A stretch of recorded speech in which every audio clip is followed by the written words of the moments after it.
السلام عليكم، اهلا وسهلا بكم. معاكم ابو حمزه، ودي قناه خط النص، وهنتكلم عن اداء الزمالك ككل وعن اداء الاهلي ككل. اول حاجه لو هنتكلم عن الزمالك، انا كنت متوقع ان الزمالك هيتغلب 3 طبعا، وهيشيل من الاهلي 3، لان كل الانديه اللي انا بشجعها خلال الاسبوع ده شالت 3 من المنافس اللدود بتاعها. الزمالك شال 3 من الاهلي، البيج ميلان شال 3 نفس القصه، الملكي شال 3 نفس الموضوع، حتى تشيلسي الاسبوع اللي فات اللي قبله شايل 3 من السيتي نفس الموضوع. مفيش نادي عموما، مفيش نادي بشجعه الا ان هو يشيل 3 خلال الاسبوعين اللي فاتوا دول. كل الانديه اللي انا بشجعها شالت 3، فدي حاجة أنا كنت متفائل بيها، وعشان كده أنا شخصيا كنت متأكد إن الزمالك هيشيل 3، وعشان كده نفس الموضوع أنا ما شفتش الماتش إلا إعادة عشان الواحد ما يجيلوش الضغط، ومش ناقصة. الواحد طبيعي بيبقى مخلص شغله وعايز يطلع يقعد شوية الدنيا تبقى جميلة، لكن هنطلع نقعد قدام الجماعة بتوع الزمالك دول هيجيبوا لك الضغط. كل الأندية اللي أنا بشجعها خلال الأسبوع ده شالت بال3 من المنافس اللدود بتاعها. ايه السبب في عدد 3؟ ما تفهمش. طب ايه السبب ان كل الانديه اللي انا بشجعها تشيل بال3 ومن المنافس اللدود بتاعها في القمم؟ يعني ايا كانت قمه اسبانيا، قمه ايطاليا، القمه عندنا هنا، قمه الانجليز. ما واضح كده يا جماعه، ممكن يكون العيب فيا انا، ممكن انا اكون انا اللي مشجع منحوس، او ممكن انا اللي بنحس الانديه دي. كل الانديه اللي انا بشجعها بتشيل بال3. لو شجعت اي نادي الايام ديت هيشيل بال3 نفس القصه من المنافس الاول بتاعه. في ايه بالظبط؟ ما تفهمش. العدد 3 انا خلاص، انا واحد من الناس ما بقتش بتفائل بالعدد 3. هعمل زي الاجانب نفس القصه، بيتفائلوا باعداد وبيتفائلوا باعداد وبيتشائموا من اعداد. طالما كل نادي انا بشجعه لازم يشيل 3 ومن المنافس الاول بتاعه. في ايه؟ اسبانيا ماشي، ايطاليا ماشي، الانجليزي ماشي، هنا ماشي. في ايه في موضوع 3 الايام ديت؟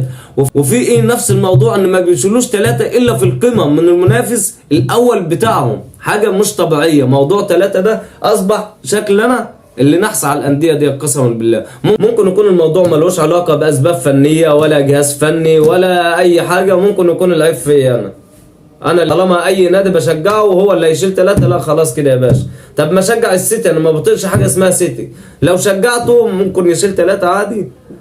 لكن دلوقتي لو هنيجي نحلل الاهداف بتاع الاهلي اللي جت في الزمالك، اول هدف يا جماعه مفيش ولا دفاع ولا في خط نص ولا في باك مغطي على الجون. طب انت يا محمد عبد الغني بتعمل ايه بالله عليك؟ الناس دي فعلا يا جماعه عايزه تتعلم اساليب الدفاع دي ازاي. خط النص طبيعي لازم يزيد في الدفاع، مفيش خط نص. الدفاع نفسه اصلا مش فاهم ازاي بيدافع. طب فين الباك اللي مغطي نفس الموضوع؟ فين الباك اللي مغطي؟ فانت يا محمد عبد الغني مش بتلعب على لوكاكو عشان هو اللي يحضن وانت اللي تبقى من الخلف. لا يا بيه، ده انت بتلعب يعني قدام لعيبه ممكن ما جابتش جوان بقالها 6 سنين. يعني واحد لسه جاي اصلا كان قاعد في البيت بقاله يجي سنه، والتاني نفس القصه ما جابش اهداف بقاله يجي سنتين. ويا محمد عبد الغني في الضياع خالص. يا عم الحاج اقفلها، ما توسعهاش كده، مش قوي كده عشان ما توسعش منك يا محمد عبد الغني. ايه اللي انت بتعمله ده يا عم الحاج؟ ده انت داخل على المهاجم اصلا قسما بالله داخل بدون نفس.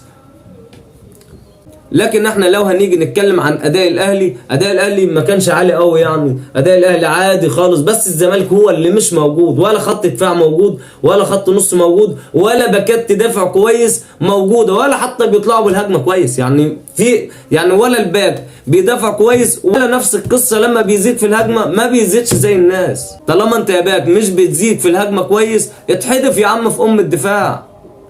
لكن في الهدف الاول والهدف الثاني مفيش باكات مغطيه ولا في خط نص مغطي ولا الدفاع نفسه اصلا ولا الدفاع مغطي صح. يعني الدفاع اصلا واقف غلط.